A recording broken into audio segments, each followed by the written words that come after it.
Right, you, welcome to another video. So I did a track day a few weeks ago, and the only sort of negative that came out of it, once I checked some of the data afterwards, was the intake temperatures were pretty high. So this video is me just trying a couple of things, see if I can get those temperatures down. I've got a track day in less than a week. So yeah, the plan is to move the cone filter, try and get it into the bumper. If I can't get it in there, then it's going to maybe go to the back sort of passenger side of the engine bay. And then the other thing is, I noticed there was a bit of daylight. If you look through the bonnet scoop, where you've got like the rubber seal on three sides of the intercooler, I can see a bit of daylight over the top of that. So I'm going to try and put something on the bottom of the bonnet just to try and close up that gap. And then yeah, see if that works in about a week's time. So I've got two thoughts about getting the intake temperatures down. I can definitely see a bit of daylight above these rubber seals, particularly the left and right one when the bonnet is closed. So I'm thinking of putting like a rectangle, or just a three-sided rectangle if that exists, you know what I mean, of like neoprene. I've got these neoprene sort of foam rubbery strip things that stick onto stuff. So if I can mark up where they are, do a nice little U shape there, which will hopefully stop, push up to this and get a nice tight gap. So that's one thing. The other thing is the air filter. So what I'm thinking of doing here is changing that. See, a lot of the aftermarket ones take it back there, which I can't do because I've got the expansion tank. So I'm thinking if I can maybe curve it over so it kind of sits there, and then I've taken this indicator out, if I can put an air duct coming up there and pointing at it, maybe that will knock a few degrees down. It's worth a go, isn't it, really? I can't think where else to relocate this. There's loads of room there, but obviously it's above the exhaust. I don't know where else really, unless I start cutting holes in bonnets, but I don't know enough about high pressure, low pressure and all that stuff. So yeah, let's give this a go anyway. Right, so these are the bits I've got. I had to sort of do a rough sort of estimate of what bits I'd need. So hopefully these will be enough. So I've got 3 of these silicone hoses. 68mm internal diameter, got a 45 degree, another 45 degree and a 90 degree, and I've got a 30cm piece of aluminium pipe which is 70mm outside diameter. I just wanted a nice tight squeeze, plus I couldn't really get the one I wanted in 68. I've tried to fit it on and it fits fine, so I'll have to probably cut that into bits. Not quite sure yet. Making it up as I go along. Right, so I've just chucked a light in there inside the engine bay. You can see it shining over the back there. Let me just move the light to the side. So this is the passenger side.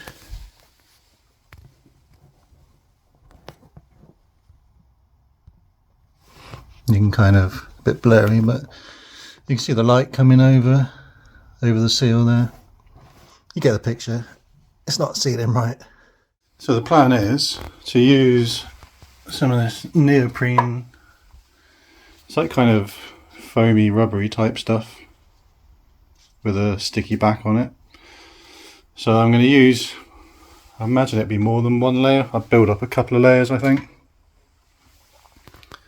to make like a U shape there to try and make a better seal with this. I'm not sure what's supposed to be there. Is there supposed to be something there? Can someone let me know in the comments? It looks like there used to be. Obviously this car has come to me already built as a sort of track race car, so I don't know what things used to be there. So yeah, that's the plan.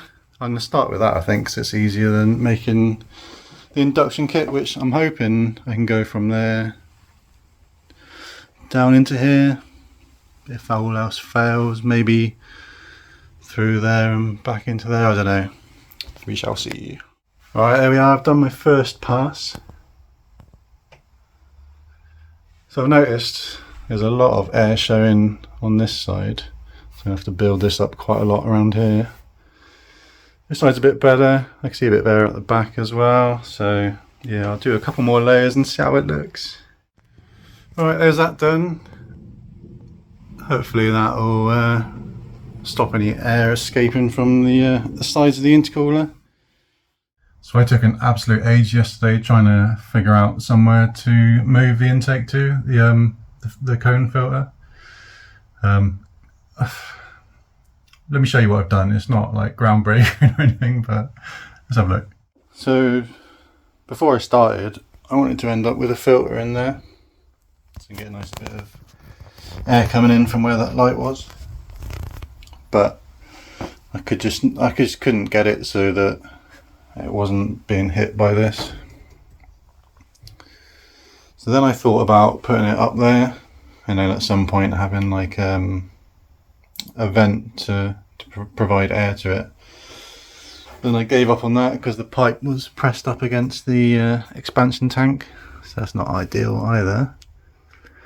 And I just spent ages trying to, using like a 45 degree and 90 degree different lengths, just trying to get it so I could actually shut the bonnet and it wouldn't hit that. So that's what I've managed to do. It's not ideal having a 90 degree bend there, I guess.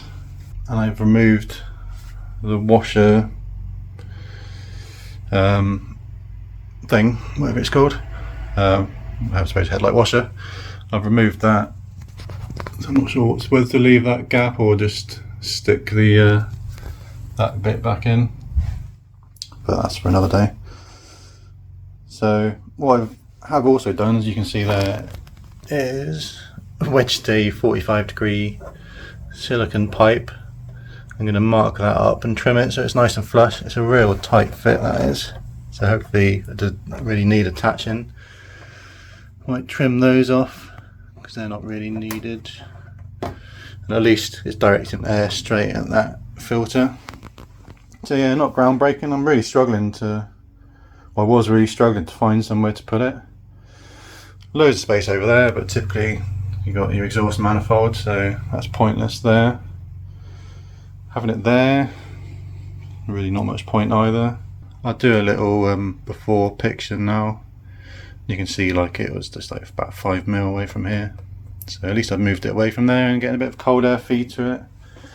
That, and along with closing up the gap around the seal on the intercooler, hopefully we'll see some better intake temperatures. So I've tightened everything up now.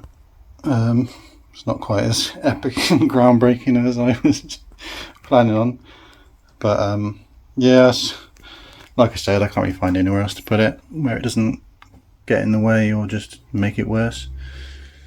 So I should try that. I've trimmed that so it looks a bit better, kind of, a bit more flush with the front of the car. So yeah, I'll obviously do the track day and then have a look at the data again, and you shall see the results in just a moment to see whether it actually made any difference. Right, so it's probably been coming up to half a year since I filmed the rest of this video. Unfortunately, the track day where I was going to do my testing, it was like monsoon, thunder, lightning. They wouldn't let us on track. They finally let us on about midday and gave us the option: you can either have the credit for the day or have a half day, you know, driving around slowly aquaplaning. So I thought I'll take my money, so I never got to test it. Since then, you may or may not have seen that I've done a video where I've removed the headlights. Now, this has kind of opened up some opportunities to sort of slightly change what I did earlier on in the video. So yeah, let me show you what I've done. So there we are, no more headlights getting in the way. Yeah, check out my channel, there'll be a video about removing headlights. I've actually just done it today, but I'm talking in the future, past, whatever, I don't know. I noticed this wasn't particularly stable, so I've cable tied it, another cable tie through there. I've adjusted this slightly because I had it quite low and it was pretty much touching there, so it's not ideal for airflow. So yeah, so I was able to lift that up a bit and sort of, it's pretty perpendicular to the car. So I've got this. It's basically one of those floor tiles you get for putting in garages. It's like made out of foam. It's easy to cut, so I've cut it in such a way that it slots down there. Sort of tries to follow the contours, the cables and stuff, and sort of tucks into there. And then, as you can see, I've sort of cable tied it in various places. Cable tied it to that blue pipe as well. And obviously there. It's pretty solid now. So hopefully that'll stop any water coming in if I'm like on full lock or something. I didn't know whether it would or not, I don't know. But the headlight was kind of acting as a shield before, but now that's gone. I think at some point in the future I'm going to see if I can make something out of fiberglass. But this is kind of good because it's quite flexible, it's got some give in it. But we'll see if it lasts. So all I've got now to do to finish off this video is actually finally do a track day and see if these changes have actually lowered the intake air temperatures. So fingers crossed. I've done quite a lot, done a few things, haven't I? But we shall see. There we are, the results are in. Not quite as impressive as I was hoping for. Luckily enough, it ended up being a very similar day temperature wise, so about 22 degrees.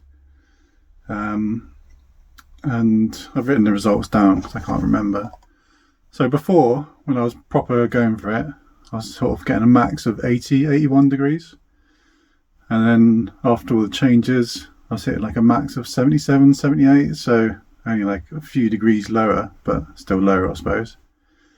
And then on those hot laps, the average temp before was like 70 to sort of 73. And afterwards it was 68, 69, so yeah, again just a few degrees lower. Yeah, it's a bit of a shame, but still lowering it I suppose. Unfortunately, because I've smashed my bonnet to pieces now, I have to redo like the ceiling around above the intercooler. What I will end up doing at some point is putting some bonnet vents in, so whether that'll help to get some of the air that's gone through the intercooler back out. So I may do a little update once I've done that, see if it brings the intake temperatures down a bit. So thanks for watching as always. Please like and subscribe, and I shall see you on the next one. Cheers guys.